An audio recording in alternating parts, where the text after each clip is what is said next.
What if you mess up? What if you're not good enough? Do you ever ask these questions every time you're about to do something important? And because of those thoughts, the momentum just dies. The task in front of you suddenly feels huge, even though it's actually pretty simple, and you know you can knock it out. But you just can't start. Maybe you need more coffee first, or a playlist, or to clean your desk. No, you don't need any of that. In life, whether you're studying, working, or creating something, one of the biggest things that slows you down isn't the workload or the pressure. It's overthinking. You know exactly what needs to be done, but instead of doing it, you end up staring at your screen, questioning every little detail. Before you know it, you've spent more time stressing out than actually making progress. And it's not like you don't want to get shit done. You just can't explain why. Even though it matters, you stop halfway or never start at all. That's not laziness. That's your brain pulling its usual tricks. Your brain's sneaky. It talks you out of things with excuses, self-doubt, or making you suddenly want to do literally anything else. That's called resistance, and it's your brain's way of keeping you in your comfort zone. But there is a way to trick your brain. That's where the 5-second rule comes in. Here's how it works. Whenever you feel the pull to do something meaningful, but you catch yourself hesitating, count backwards 5, 4, 3, 2, 1, and move.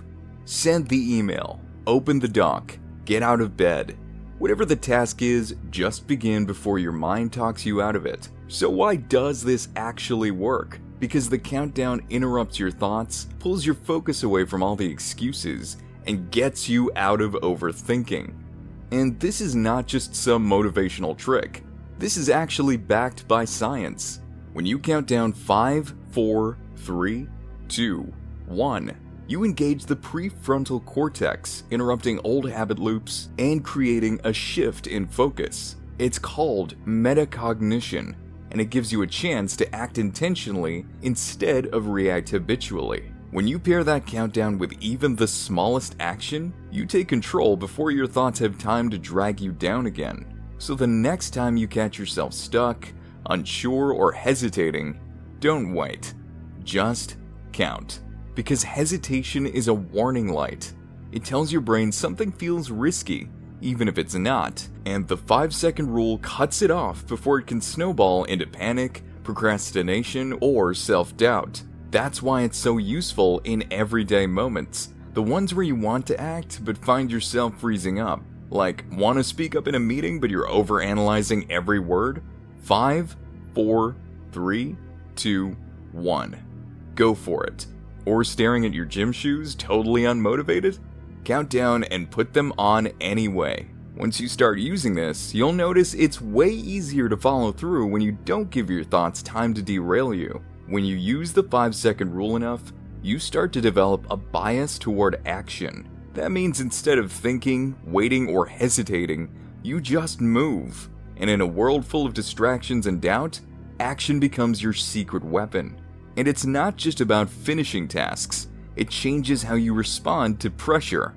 You start to realize that fear, stress, and uncertainty don't have to mean stop. You stop backing away from challenges and start leaning into them. And it's crazy to think that the 5-second rule can even help you stop bad habits. Like ever tried to quit smoking or drinking? Yeah, it's rough. Those habits usually kick in after a trigger, like stress or certain people who are stressful. But when you use the rule, it gives you a split second to break the cycle.